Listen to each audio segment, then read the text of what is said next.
pessoal, bom dia, sétimo ano. Vamos iniciar mais uma correção, como eu havia dito essa semana, as respostas das páginas 12 a 14 da apostila.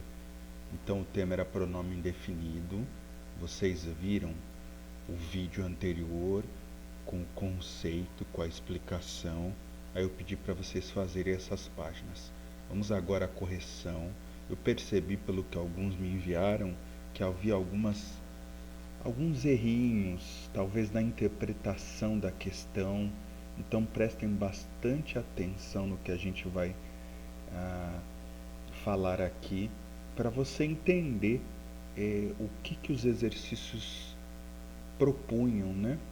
E qual seria a resposta mais adequada. Então, iniciando na página 12, debaixo do tema pronome indefinido, nós temos a questão 1, que para respondê-la você tinha que observar esse trecho que eu vou ler do texto, né? Neymar abre o olho, que era um artigo de opinião. Então o trecho diz assim: depois do jogo, escrevi que ficara tão impressionado com Neymar como em outras épocas, ao assistir às primeiras partidas de grandes craques como Ronaldo, Romário e outros. Atenção que tem uma pegadinha aí, eu percebi que alguns erraram. Então, o comando era o seguinte: ao lermos esse trecho, é possível saber exatamente quais são as outras épocas e os outros craques ao que o autor se refere? Explique. Então, o seguinte, quando você lê aqui outras épocas, dá para saber, por exemplo, o ano, a década a que o autor está se referindo? Pensa um pouquinho. Não dá para saber, porque não está dizendo. E outros, dá para saber que outros craques ele estava falando?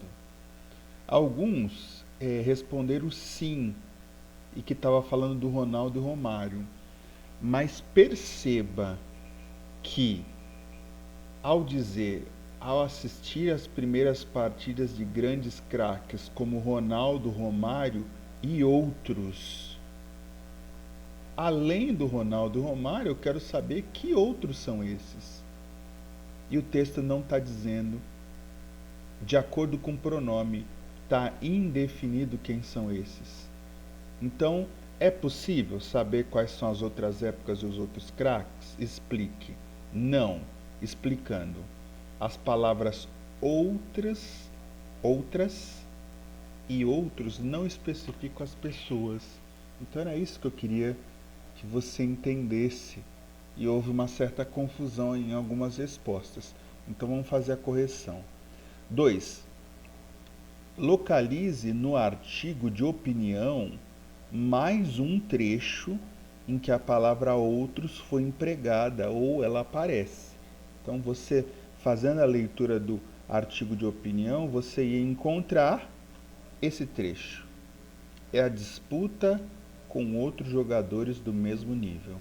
Essa é a resposta. Questão 3. Agora que você localizou esse trecho aqui, responda: podemos afirmar que a palavra outros possui um sentido vago e impreciso? Explique. O que você acha? Também houve alguns erros aí. Outros jogadores, dá para especificar quais são? Não. Então a resposta é sim. Não diz quem são as pessoas mencionadas, quem são os outros jogadores. Então é um sentido vago, um sentido impreciso, não dá para saber quem é. Esta é a resposta da 3. Agora vamos para o Mãos à Obra, na página 13, você tinha que ler um trecho desse escritor aqui, o José Albuquerque Gueiros. Ele escreveu essa história e aí você tinha que fazer leitura e responder: você gostou do texto? Por quê? Essa é uma resposta pessoal, né? Eu, por exemplo, eu gostei por causa do tom de humor, de piada que o texto ele me lembra. Bom, vamos para a letra B. Quais são as personagens do texto? Primeira pergunta. E quem deixou de fazer o importante serviço? Então, as personagens do texto é todo mundo, alguém, qualquer um e ninguém. Então, todas elas deixaram de fazer o importante serviço. Repare que aqui nós temos todo, alguém e qualquer como pronome. Mundo e não é pronome, tá? Próxima questão. Identifique os pronomes indefinidos do texto. Já estão aqui. Todo, alguém, qualquer e ninguém. Como eu disse, mundo, se eu tirar todo e só deixar mundo, eu tenho um pronome definido. E o também, se eu tirar o qualquer, ele se torna um pronome definido. Então, todo, alguém, qualquer e ninguém. Letra D. Que relação existe entre as personagens do texto e a classe dos pronomes indefinidos? Qual é a relação? Todos os personagens do texto são pronome indefinido. É isso que você tinha que responder. Letra E. Que efeito provocou no texto o emprego desses pronomes? Então essa tinha que pensar um pouquinho. Então, o emprego desses pronomes todo, alguém, qualquer e ninguém, ele fez o seguinte: o efeito foi que o serviço deixou de ser feito, pois não foi possível precisar ou definir quem deveria fazê-lo. Ninguém, alguém, todo mundo. Não se refere exatamente a alguém. Então esse foi o efeito. Quando você não especifica nominalmente alguém para fazer algo, bom, fica subentendido que pode ser qualquer um. Ninguém assume a responsabilidade. Às vezes na classe acontece isso. Um aluno diz assim: professor, alguém pichou a lousa.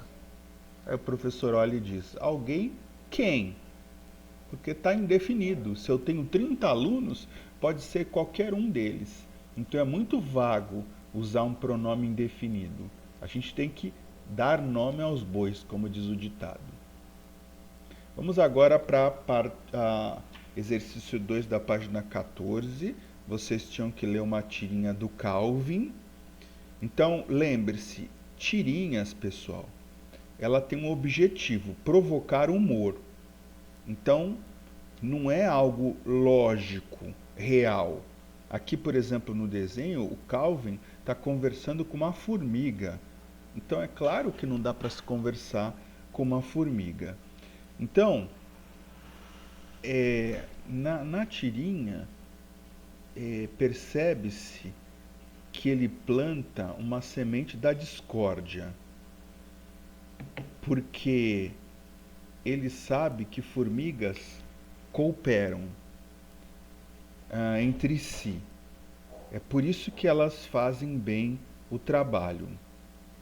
Quando ele fala para ela não fazer o trabalho, ele está, na realidade, tentando dividir as formigas.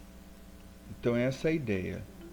Então explique a afirmação de Calvin. Se elas estiverem me entendendo, nunca mais teremos problemas com formigas. Então, o que ele quer dizer com essa afirmação? Como eu disse, ele tentou plantar uma semente da discórdia, porque ele sabe que as formigas cooperam entre si. Então, ele tentou fazer com que aquela formiga ela trabalhasse de forma individual, porque o grande problema dele, a preocupação dele era aquele formigueiro. Então a resposta é que Calvin acredita que que os formigueiros vão ser destruídos, vão desaparecer se as formigas optarem pelo individualismo e deixarem de cooperar. Então é por isso que ele planta essa sementinha da discórdia, mais ou menos a ideia de dividir para conquistar. Então essa é a ideia dessa tirinha humorística. Letra B. No terceiro quadro da tira encontramos 3 pronomes indefinidos. Identifique-os. Olha lá a terceira tira, 1, 2, 3. Quais são os pronomes? Ninguém, outras e nada. Letra C. Observe o pronome indefinido da frase. Deixe as outras formigas procurarem comida para elas próprias. Se retirarmos esse pronome outras, a frase mantém o sentido original? Explique. Tenta ler a mesma frase sem o pronome outra. Deixe as formigas procurarem comida para elas próprias. Ficou igual à frase original? Explique. Resposta: não. Porque esse pronome outras, ele marca a diferença entre a formiga com a qual Calvin fala e as outras formigas. Se ele tirar o pronome indefinido outras, então a ideia é que Calvin está falando de todas as formigas procurarem comida, inclusive a formiga a qual ele está conversando. Então o pronome indefinido marca uma diferença. É como se separasse a formiga que ele está falando das demais. Então é isso, pessoal. Essas são as respostas desse exercício. Agora aguardem um novo vídeo sobre modos verbais. Então, espero vocês na próxima aula. Até lá!